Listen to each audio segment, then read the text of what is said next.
कौमी असम्बली में opposition leader Umar Ayub की नाअहली के लिए रेफरेंस इलेक्शन कमीशन को भेज दिया गया। रेफरेंस स्पीकर कौमी असम्बली अयाज सादिक की जानिब से इलेक्शन कमीशन को अरसाल किया गया है।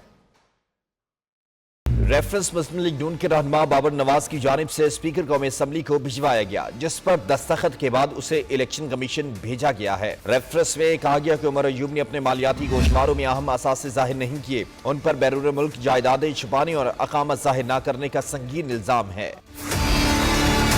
दायर रेफरेंस में कहा गया कि उमर अयूब ने 2019-20 में सरमायाकारी के लिए यूएई का अकामा रखा, लेकिन उसे गोशवारों में जाहिर नहीं किया। इलेक्शन कमीशन ने यह रेफरेंस समाअत के लिए मंजूर कर लिया है और उमर अयूब को 4 जून को तलब कर लिया है। इस सिलसिले में बाकायदा कॉज लिस्ट भी जारी कर दी गई है।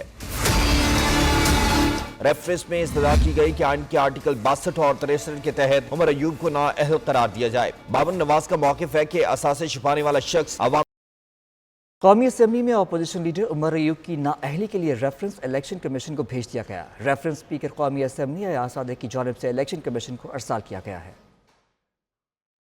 रेफरेंस मुस्लिम लीग नून के रहनुमा बाबर नवाज की जानिब से स्पीकर कौमी असम्बली को भिजवाया गया, जिस पर दस्तखत के बाद उसे इलेक्शन कमीशन भेजा गया है। रेफरेंस में कहा गया कि उमर अयूब ने अपने मालियाती गोशमारों में अहम असासे जाहिर नहीं किए, उन पर बैरून मुल्क जायदादें छुपाने और अकामत जाहिर न करने का संगीन इल्जाम है।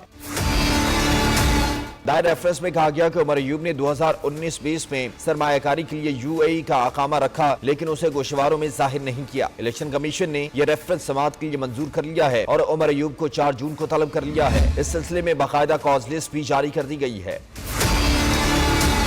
रेफरेंस में इस्तदा की गई कि आइन के आर्टिकल 62 और 63 के तहत उमर अयूब को नाअहल करार दिया जाए। बाबर नवाज का मौक़िफ़ है कि असासे छुपाने वाला शख्स अवाम